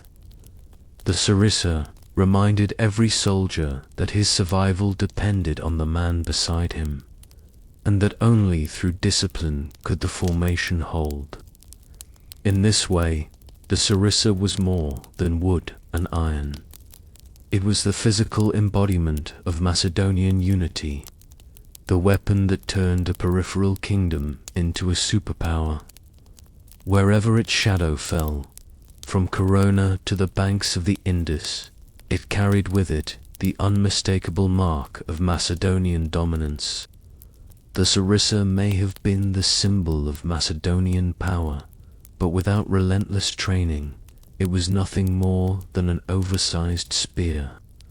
The true strength of the Macedonian army came from its discipline, a quality drilled into every soldier by a system of training that was both demanding and revolutionary. Under Philip II, training ceased to be a seasonal duty and became a year-round obligation. In many Greek states, men served as hoplites for a short campaign and then returned home to their farms. Macedon was different. Its soldiers were professionals kept in constant preparation, their lives woven into the rhythm of drill and battle readiness. This shift created not just an army, but a permanent warrior class loyal to the king. Daily exercises honed their ability to wield the enormous Sarissa in tight formation. Soldiers marched in step, practiced lowering and raising their pikes on command, and drilled in maneuvers that demanded absolute synchronization. If even a few men broke ranks, the phalanx could collapse. Thus, every soldier understood that discipline was survival. Officers enforced this ruthlessly, punishing slackers, rewarding excellence, and ensuring that no one forgot the stakes of failure. Training extended beyond the phalanx itself. Macedonian armies included light infantry, archers, and cavalry, all of whom had to work in concert. Soldiers rehearsed complex maneuvers in which phalanx formations pinned down the enemy, while cavalry prepared a devastating flank charge. Coordination was everything. An undisciplined force could never achieve such harmony, but the Macedonians drilled until these maneuvers became second nature. Physical endurance was another cornerstone. Soldiers marched long distances with full kit, accustomed to carrying their sarissa shields and provisions over rough terrain. Campaigns often took them far from home, and the army had to move swiftly despite its heavy equipment. The training ensured that fatigue would not break their cohesion when battle came. This discipline fostered an army that was not only effective but also loyal. Soldiers knew that their skill set was unique, their bond with comrades unbreakable, and their position in society elevated. Fighting for the king was not just duty, it was identity. In return, the king rewarded them with spoils of war, land grants, and honor, reinforcing their loyalty. The Macedonian military culture was thus built on a paradox. Fierce individual warriors molded into a collective machine. It was this discipline, born of constant drill and hardened by trust, that made the phalanx and its sisters an unstoppable force. If the Macedonian phalanx was the anvil, then the cavalry was the hammer. No part of Macedonian military culture better embodied loyalty and elite status than the Hatiroi, the king's companions. These horsemen were not common soldiers, but nobles bound to the king by ties of blood, friendship, and shared glory. Their role in battle was decisive, and their bond with the ruler gave the Macedonian army a personal character unlike any other in the ancient world. The companions rode powerful horses bred on the Macedonian plains, trained for speed and shock. Unlike Greek cavalry, which often harassed enemies with javelins, the Hatiroi specialized in direct charges, armed with long lances and clad in armor. They struck with the full weight of horse and rider, smashing into enemy lines where the phalanx had fixed them in place. Few armies could withstand such a coordinated assault. First pinned by a forest of sisters, then broken by a thunderous charge of cavalry. Training was as strict for the horsemen as for the infantry. Riders drilled constantly in maintaining formation at speed, wheeling and pivoting as a unit. The king himself often rode among them, leading charges personally. This was more than symbolism. In a society where loyalty to the monarch was paramount, the sight of the king at the front inspired devotion and courage. Companions were expected to follow him not only into battle, but into death if necessary. The relationship between the king and his companions was as much social as military. They dined together at royal banquets, hunted side by side, and shared the spoils of conquest. This intimacy fostered a culture where battlefield loyalty was inseparable from personal friendship. It also allowed the king to keep the nobility close, ensuring their power was tied to his success. Beyond the elite cavalry, Macedon also fielded lighter horsemen, scouts, raiders, and flankers who complemented the companions' shock tactics. Together, these forces gave the Macedonian army unmatched flexibility. Where the phalanx was unyielding, the cavalry was swift. Where the infantry held the line, the riders delivered the killing blow. This dual strength, an impenetrable infantry wall combined with devastating cavalry charges, was the hallmark of Macedonian warfare. It was a balance few other armies achieved, and it reflected the culture of Macedon itself, a kingdom where every class, from farmer soldier to noble rider, was bound together by war and by loyalty to the king. The genius of Macedonian military culture was not just in the sarissa or the companions, but in the way Philip II and later Alexander the Great wove all elements of the army into a seamless whole.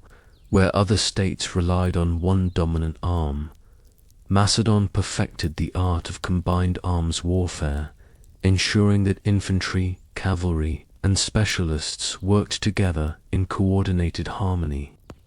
At the center stood the phalanx. Its unbreakable wall of sarissas fixed the enemy in place, forcing them to commit their strength frontally. Alone, the phalanx could hold, but not always destroy. Its very rigidity made it vulnerable on the flanks. But this vulnerability was by design, for it baited opponents into focusing on the dense ranks of infantry, while Macedon's other units prepared the decisive strike. That strike came from the cavalry, particularly the companions. Once the enemy was locked in combat with the phalanx, the king and his horsemen swept around the sides, delivering a crushing charge into exposed flanks or rear. Battles such as Sharon in 338 BCE showcased this strategy brilliantly. While the phalanx absorbed the Greek coalition hidden, Philip and Alexander led devastating cavalry maneuvers that shattered enemy lines. Supporting these two main arms were a variety of specialized troops, hypaspists, elite infantry who guarded the vulnerable junction between phalanx and cavalry, could move more flexibly than the heavy pikemen. Light infantry, peltists, archers, and slingers harassed foes, disrupted enemy skirmishers, and provided cover for the slower phalanx. Engineers and siege specialists also became a standard part of Macedonian campaigns, allowing the army to storm fortified cities that had once seemed impregnable. The brilliance of this system was its adaptability. Macedonian commanders did not see their army as a single blunt instrument, but as a toolkit with each component supporting the others. In open battle, the phalanx held while cavalry delivered the killing blow. Against irregular foes, light troops took prominence. In sieges, engineers and disciplined infantry led the assault. The key was coordination, drilled into the soldiers through endless training and enforced by a clear chain of command centered on the king. This integration of arms was more than battlefield technique. It was a cultural expression of Macedon's unity. Every class, from common farmer infantrymen to noble cavalrymen, had its role. Success depended not on isolated heroics, but on collective precision. In this way, Macedonian strategy mirrored Macedonian society, a hierarchy bound together by loyalty, discipline, and the promise of conquest. The Macedonian army was not merely a collection of formations and weapons. It was a brotherhood bound by loyalty to the king and by a shared warrior ethos that infused every aspect of their lives. Unlike many Greek city-states, where military service was a civic duty limited to citizens, Macedonian identity itself revolved around being a soldier. To be Macedonian was to fight, to hunt, and to follow the king into war. At the center of this ethos was personal loyalty to the monarch. The king was not distant or ceremonial. He was a commander who rode at the front of cavalry charges and camped alongside his men. kings like Philip II and Alexander the Great earned devotion not only through their authority but through visible courage. They endured the same hardships as their soldiers, bled with them in battle, and shared in their victories. This created a bond that no decree or law could enforce, loyalty forged in fire and steel. The Macedonians also valued camaraderie within their ranks. Soldiers trained together daily, ate at common messes, and marched long distances side by side. The phalanx demanded absolute trust. Each man's survival depended on his neighbor holding firm. To abandon formation was to doom not only oneself, but the entire line. This reliance on one another fostered a culture where betrayal was unthinkable and bravery was expected. Rituals reinforced this ethos. Banquets after campaigns, royal hunts, and religious sacrifices all reminded soldiers that war was not only duty, but an honored tradition. The sharing of spoils was equally important. Victories brought wealth, land, and prestige, binding soldiers' fortunes to those of the king.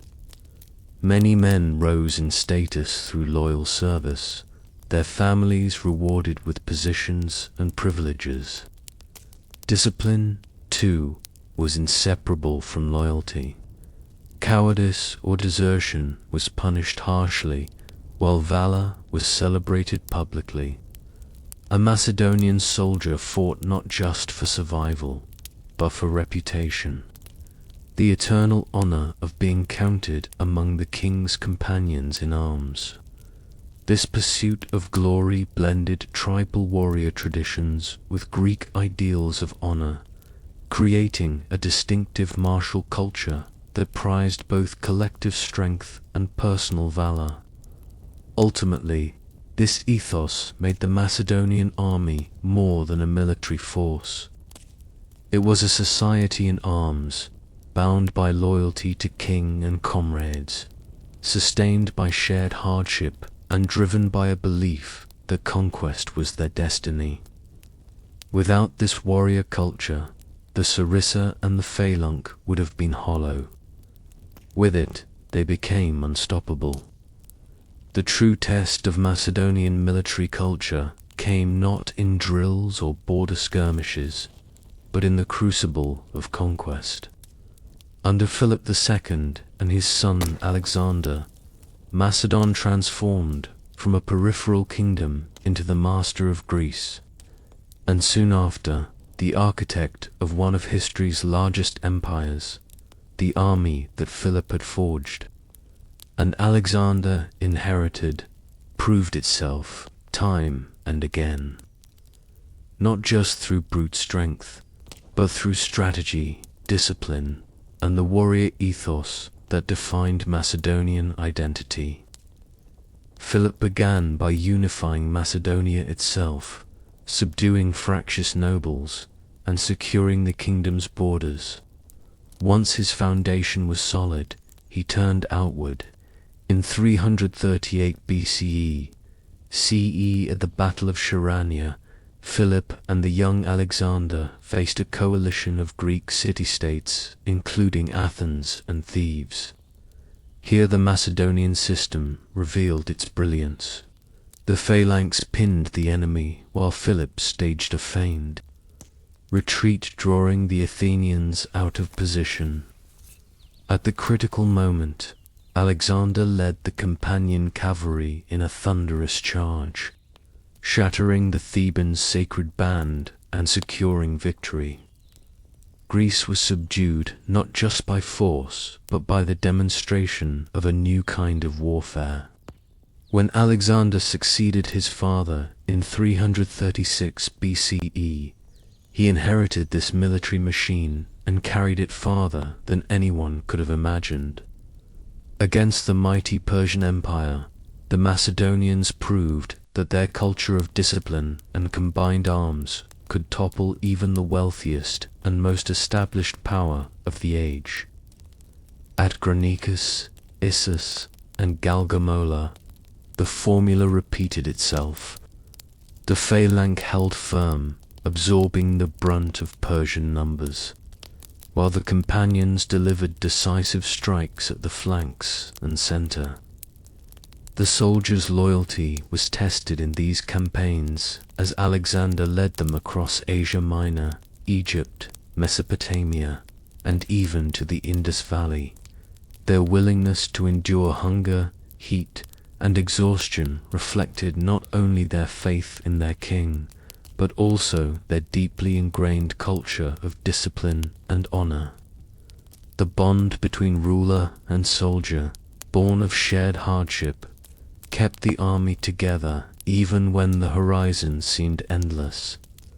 Macedonian conquests were not simply a sequence of victories.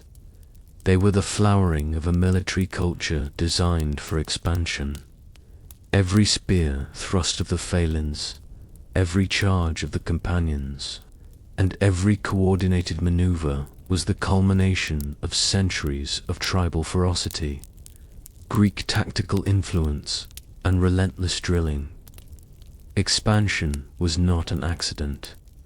It was the natural expression of Macedonian military identity. When Alexander died in 323 BCE, his empire stretched from Greece to India. But the Macedonian military culture he and his father had built outlasted even that vast domain. The innovations of Philip and Alexander left a mark so deep that centuries of generals from the Hellenistic successors to the Romans would wrestle with their example. The Macedonian way of war was not simply about weapons. It was about a culture that fused discipline, loyalty, and innovation into a model for conquest. The immediate heirs to this legacy were the Diadochi Alexander's generals, who carved up his empire into rival kingdoms. Each inherited armies drilled in the Macedonian style, and the wars of succession saw phalanxes clashing against phalanxes, companion cavalry charging into former comrades, and siegecraft on a scale never before seen. Though fragmented, these armies carried forward the traditions of sarissa, phalanx, and combined arms, proving that the Macedonian system was not tied to a single king, but had become a transferable institution of power. Even beyond the Hellenistic world, the shadow of Macedon loomed large. The Romans, who eventually absorbed the Greek kingdoms, studied the Macedonian phalanx carefully. They admired its discipline and its terrifying strength in open battle, but also recognized its limitations, especially in rough terrain or against flexible enemies. The Roman legion was in part an answer to the phalanx, adopting its professionalism and discipline, but favoring versatility over rigidity. In this way, Macedonian warfare indirectly shaped Rome's rise to dominance. Culturally, the Macedonian military became a model of the warrior state. Its ethos of loyalty to a charismatic leader, its emphasis on collective discipline, and its blending of tribal courage with tactical sophistication created a blueprint that echoed through later ages. For centuries, the image of the phalanx advancing with a forest of scissors remained one of the most iconic symbols of military might. Yet, perhaps the greatest legacy of Macedonian military culture was psychological. It proved that a so-called backward kingdom could, through reform, training, and innovation, outfight the most established powers of its age. It showed that discipline could magnify numbers, and that unity could overcome wealth and tradition. The Macedonian army was more than a force.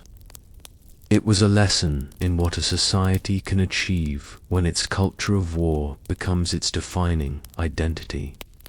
In this way, even as kingdoms fell and empires shifted, the spirit of the Macedonian phalanx lived on, etched into the strategies of generals and the memory of history itself. Sappho was born around 630 BCE on the island of Lesbos, a jewel of the northeastern Ion.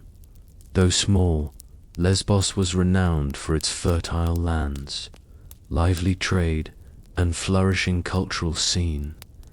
It was a place where music and poetry were woven into daily life, and this artistic environment shaped Sappho from the very beginning. Unlike many women of her time who lived largely confined to domestic spheres, Sappho grew up in a society where aristocratic families valued education and refinement. Her privileged background gave her access to learning, performance, and the literary traditions of Greece. The world into which she was born was turbulent. The archaic age of Greece was an era of city-states experimenting with governance, warlords consolidating power, and poets finding their voices in a society that increasingly valued song and public performance. While male poets like Homer and Hesiod had already laid down epic foundations, Sappho's voice emerged from a different register. Not the battlefield or the council chamber, but the intimate chambers of human emotion. From an early age, she was immersed in music and verse. Poetry at this time was not simply written. It was sung, performed with the lyre before audiences, both small and large. Sappho mastered this oral tradition, blending melody with meter to create verses that lingered long after the performance ended. Her poems were crafted in what later came to be called the Sappic stanza, a rhythm and structure so distinctive it was named after her. Her family background remains partly mysterious, but ancient sources suggest she came from an aristocratic lineage. This status allowed her not only education, but also social influence. She moved among the cultural elite of Lesbos, where poetry was more than entertainment. It was a marker of prestige and identity. Through her art, she could both express personal feelings and shape the cultural memory of her community. What makes Sappho's early presence remarkable is how it defied convention. While men dominated the poetic canon, her voice carved out a space for female experience. She wrote not of kings or gods in lofty grandeur, but of love, jealousy, longing, and the piercing vulnerability of desire, even in a world that often dismissed women's words. Sappho's verses resonated so powerfully that they earned her lasting fame. Thus, from her beginnings on Lesbos, Sappho was already set apart. A woman whose poetry offered not only beauty, but a new way of seeing the human heart. Sappho's fame was not built on solitary genius alone. It thrived within the intimate community she cultivated on Lesbos. Ancient accounts describe her as the center of a circle of young women, companions, and pupils who gathered to learn poetry, music, and refined culture under her guidance. In an age when women's voices were often muted, this circle was extraordinary. A space where female experience, emotion, and artistry could be expressed freely. The gatherings were both educational and artistic. Sappho taught her companions how to sing, dance, and compose verse to the lyre. These activities were not mere leisure. They were essential elements of aristocratic upbringing, training women to participate in ceremonies, festivals, and the social rituals of their communities. Yet, under Sappho's guidance, these lessons transcended convention. Her poetry gave voice to the bonds between women, elevating friendship and desire into subjects worthy of art, no less significant than the heroics sung by heroic bards. It is here that her reputation for writing about love between women emerges. Ancient sources often highlight her affectionate verses directed toward members of her circle. Whether these poems reflected actual relationships or simply the stylized language of intimacy common in Greek lyric poetry is still debated. What is certain, however, is that Sappho dared to write openly of female desire in a way no male poet of her time attempted. Her circle thus became not only a school of art, but a laboratory for a new kind of literary expression, personal, emotional, and deeply human. The role of women in Greek society varied by region, but in most places their participation in public life was restricted. Lesbos, however, seems to have offered a slightly wider sphere, especially for women of aristocratic families. Sappho seized this space to its fullest, creating an enduring cultural legacy through her circle. It was through performance at banquets, weddings, and religious festivals that her verses reached broader audiences, spreading her name beyond the island's shores. The intimacy of this circle is perhaps why her poetry feels timeless. Unlike the epic battles of Homer, her verses focus on fleeting moments, a glance, a touch, the trembling of the heart. These fragments remind us that her art was born not in isolation, but in shared experiences among women bound together by song, memory, and emotion. In this circle, Sappho found both her inspiration and her audience, a community that allowed her to explore love and longing with a depth that still resonates across millennia. What sets Sappho apart in the grand tapestry of Greek literature is the subject matter of her poetry. While Homer sang of war and heard of gods and labor, Sappho turned her gaze inward to the realms of love, longing, and desire.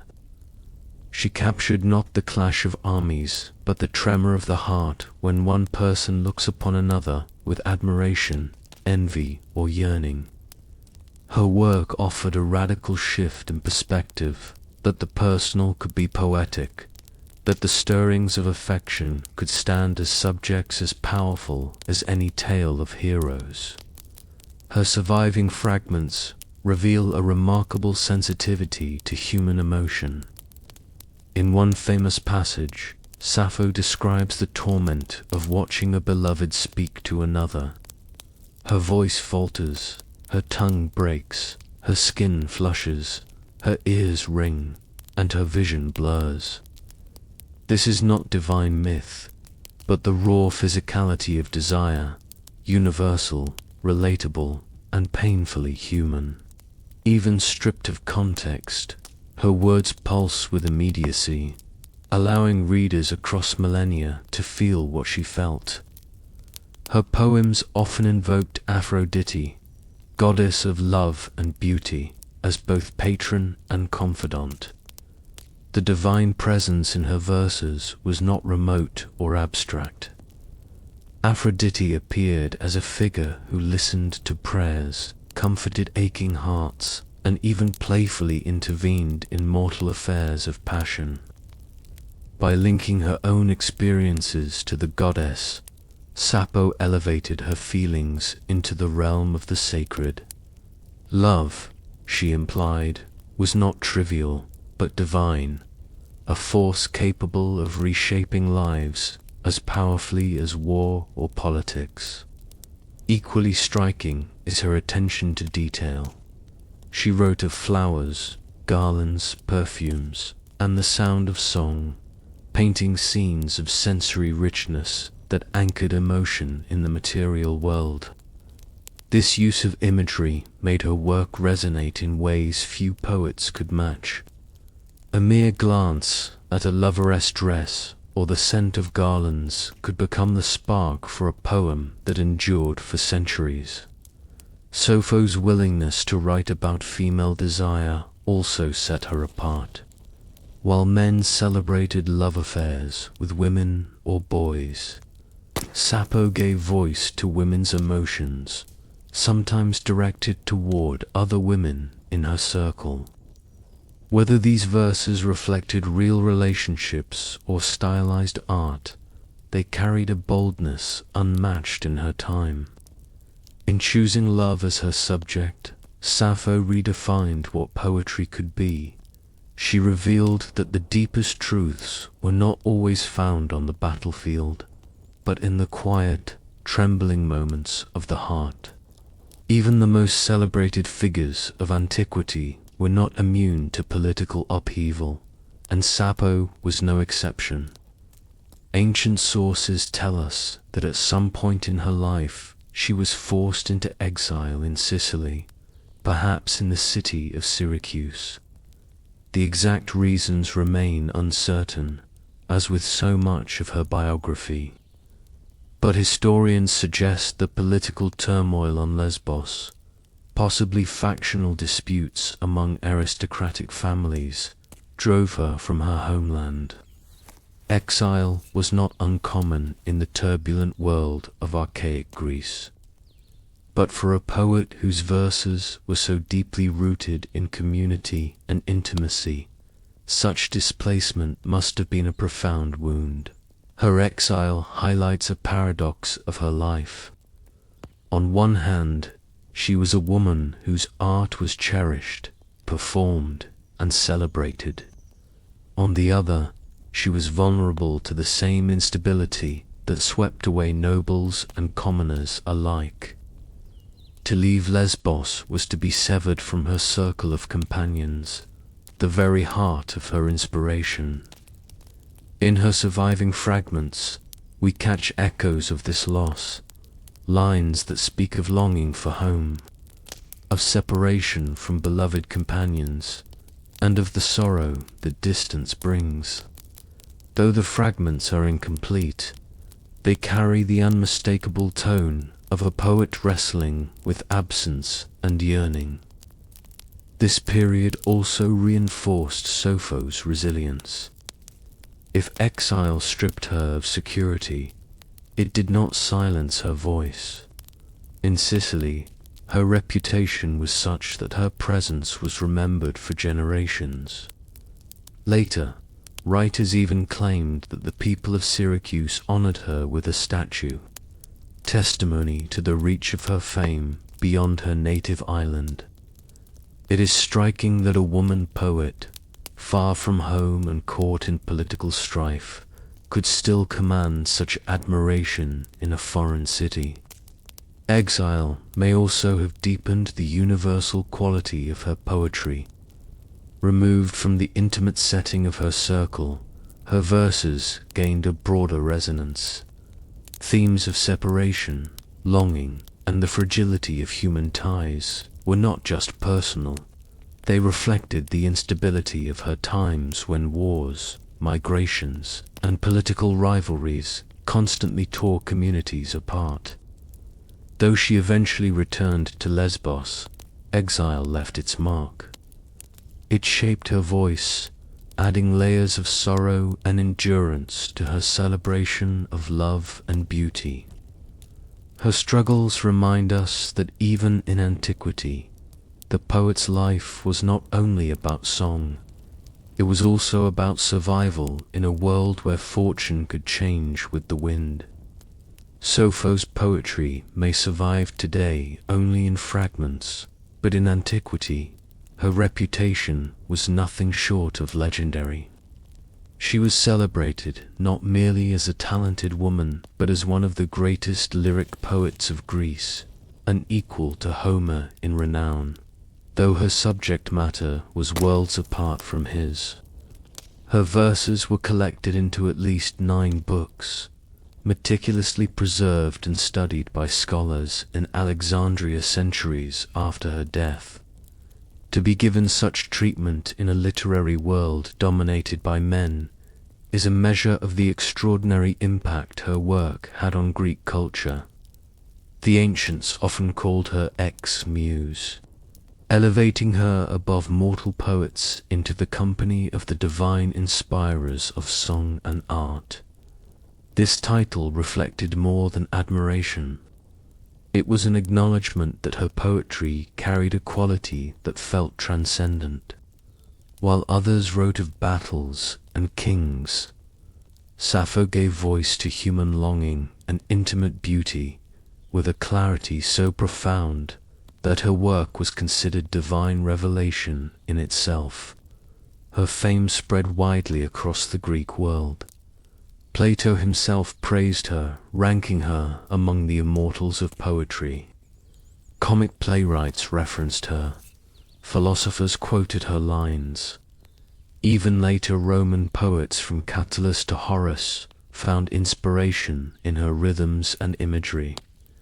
The Sapphic stanza became a staple of classical verse, its distinctive pattern echoing through centuries of literature. Her popularity was not only due to her artistry, but also to the way she captured experiences that transcended time and gender. Her focus on desire, friendship, and the fragile beauty of life resonated across audiences. Men and women alike could see themselves in her words, finding reflections of their own loves and losses. At the same time, Sappho's fame was entangled with gossip and myth. Later writers, uncomfortable with the frankness of her verses about female desire, invented stories about her supposed passions for men, most famously a tale that she leapt to her death for love of a ferryman named Phuon. These legends tell us more about later anxieties than about Sappho herself, but they also show how her fame lingered, reshaped by each generation's imagination. In her own time, however, Sappho's name stood for mastery of lyric art. To sing like Sappho was to aspire to the highest form of poetic beauty. Her fame secured her a place in the canon of the greatest poets of Greece, where her name still stands centuries after the voices of her contemporaries have faded into silence. Despite her towering fame in antiquity, the works of Sappho have reached us only in broken echoes. Once her poetry filled 9 books in the great library of Alexandria, carefully catalogued by scholars who recognized her genius. But the fragile papyrus scrolls on which her verses were written could not withstand the centuries. Fires, neglect, and the simple decay of time erased most of her voice from the historical record. What survives today are only fragments, scraps preserved by quotation, commentary, or chance discovery. Many of these fragments are tiny, no more than a line or two quoted by later authors to illustrate grammar, meter, or vocabulary. Scholars of rhetoric and philosophy, fascinated by her precision of language, preserved snippets in their works without always realizing they were saving the only surviving pieces of her art. Other fragments come from papyri unearthed in Egypt, where the dry sands preserved discarded writings for millennia. Some of these discoveries, made as late as the 19th and 20th centuries, revealed entire stanzas thought lost forever. The most famous survival is the so-called Ode to Aphrodite, the only one of her poems to survive nearly complete. In it, she calls upon the goddess of love to ease her heartache, blending intimacy with divine imagery in a way that exemplifies her art. Even in translation, its rhythms and emotional force remain striking. Other, longer fragments, though incomplete, still reveal her ability to capture both the grandeur of ritual and the delicate tremor of desire. The fragmentary nature of her legacy gives her poetry a haunting quality. Reading Sappho is often like overhearing half a conversation or catching a fleeting glimpse of something beautiful before it vanishes. Scholars have compared her fragments to ruins, broken, but still majestic enough to reveal the greatness of what once stood in full. And yet, these scattered remnants have been enough to secure her place in world literature. Few poets are remembered for so little surviving work, and yet Sappho remains immortal.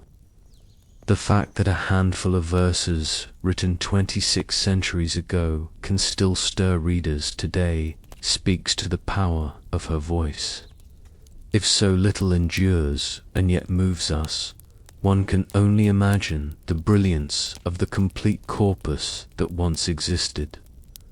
Her fragmentary survival has transformed her from a poet of the archaic age into a timeless figure, half present, half absent, her words reaching us across silence, like faint music carried by the wind. Though most of Sappho's poetry has been lost, the fragments that survived and the memory of her fame shaped generations of poets who came after her. In antiquity, she was regarded not as a curiosity, a woman poet in a man's world, but as a master whose artistry transcended gender. Her verses of longing and beauty set standards for lyric poetry that echoed across Greece, Rome, and far beyond. Greek contemporaries and successors revered her openly. The lyric poet Alcaeus, also from Lesbos, exchanged verses with her, suggesting a mutual respect among poets of the island. Plato, centuries later, praised her as the 10th muse, placing her in divine company and suggesting that her poetry was a gift of inspiration equal to any hymn to the gods. In his dialogues, he quotes her lines as though they were part of the common heritage of Greek thought. The Romans, too, carried her legacy forward. Poets like Catullus and Horace studied her rhythms and imagery, adapting the Sapphic stanza into Latin verse. Catullus in particular imitated her intimacy and passion, weaving her style into his own love poetry. Through them, Sappho's influence seeped into the heart of Roman literature, ensuring that her voice shaped the literary traditions of the Western world long after her original works had begun to fade. Her reach did not end with antiquity. In the Renaissance, when scholars rediscovered ancient texts, Sappho's name re-emerged as a symbol of lyric genius. Her fragments inspired poets who sought to blend classical elegance with human emotion. Later, in the 19th and 20th centuries, her verses resonated with movements that sought to reclaim female voices from history. Writers and poets, particularly women, looked to Sappho as both inspiration and proof that female artistry had deep roots stretching back to the ancient world. The influence of Sappho is not just technical, her meter, imagery, and structure, but emotional. She demonstrated that poetry could capture the immediacy of love and loss, the shiver of desire, and the fragility of beauty. Later, poets who dared to focus on the personal, from the Romantics to modern lyricists, followed in the path she had carved. Thus, though her words survive only in fragments, her influence is whole. Sappho is part of the invisible scaffolding of world literature, a voice that poets across centuries have heard, even if only in echoes. Her legacy is proof that art does not vanish with time. It transforms, inspiring anew in every age. One of the most profound aspects of Sappho's legacy is the way her poetry speaks to female identity. In a world where women's voices were seldom heard in archaic Greece, women were largely excluded from public life, their roles defined by domestic responsibilities and arranged marriages. Yet Sappho's verses broke through these confines, offering a glimpse into women's experiences, desires, and inner lives. She showed that the female perspective was not only valid but also capable of producing some of the most enduring poetry of the ancient world. Her focus on love between women has made her an enduring figure in discussions of gender and sexuality. While male poets often wrote of desire directed toward boys or women from a distanced perspective, Sappho's verses brought a startling intimacy to the subject. She described the sensation of longing, the pang of jealousy, and the thrill of beauty with immediacy that made her readers, ancient and modern, feel as though they were overhearing a personal confession. This was revolutionary, to suggest that women's emotions and relationships were as worthy of art as any heroic battle. Later generations often struggled with this aspect of her work. Some ancient commentators attempted to downplay or erase the female-centered nature of her poetry, inventing tales of her passion for men to explain her verses. Yet despite these distortions, her identity as a poet who wrote powerfully about women's experiences endured. In modern times, this has made her a symbol of queer history, celebrated for giving voice to female desire in a way that transcends centuries of silence. Beyond sexuality, Sappho also reshaped what it meant to be a female artist. She proved that poetry was not only the domain of men, and that women could not only participate but excel at the highest levels. Her work stands as a rare survival of a female perspective from antiquity, a reminder that even in societies where women were marginalized, they still found ways to create, to teach, and to leave lasting marks on culture. In Sappho's hands, female identity was not confined to silence or invisibility. It was expressed in song, in longing, in beauty, and in fragments that still speak today. Her poetry reminds us that the human heart, whether ancient or modern, male or female, beats with the same rhythms of desire and vulnerability. Sappho's voice, though preserved only in fragments, continues to echo across time. Few figures from antiquity embody the paradox of presence and absence as vividly as she does. On one hand, she was hailed as the 10th muse, praised by Plato, imitated by Roman poets, and canonized in the Great Library of Alexandria. On the other, the majority of her poetry has been lost, leaving us with incomplete verses, shattered pieces of a once great whole. And yet even these fragments carry such power that they have secured her immortality. Her legacy is threefold: literary, cultural, and personal. Literarily, she reshaped the very boundaries of Greek poetry by focusing on the intimate rather than the epic. she proved that the emotions of the heart could inspire works as lasting as tales of gods and heroes. This redefinition influenced generations of poets from Catullus to Emily Dickinson, who drew from her style of lyric intensity. Culturally, she became a symbol whose meaning shifted across centuries. In antiquity, she was revered as the pinnacle of lyric poetry. In the Middle Ages, her reputation was clouded by rumor and misinterpretation as later commentators struggled with her frank depictions of desire. In the modern era, she has been rediscovered as both a queer icon and a feminist precursor. Her verses celebrated for voicing experiences that patriarchal traditions sought to suppress.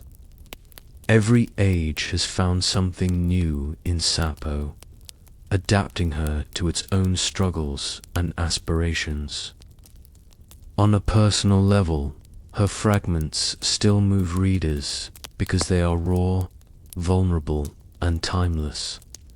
When she writes of trembling at the sight of a beloved, or of the agony of absence, she strips human experience down to its essence.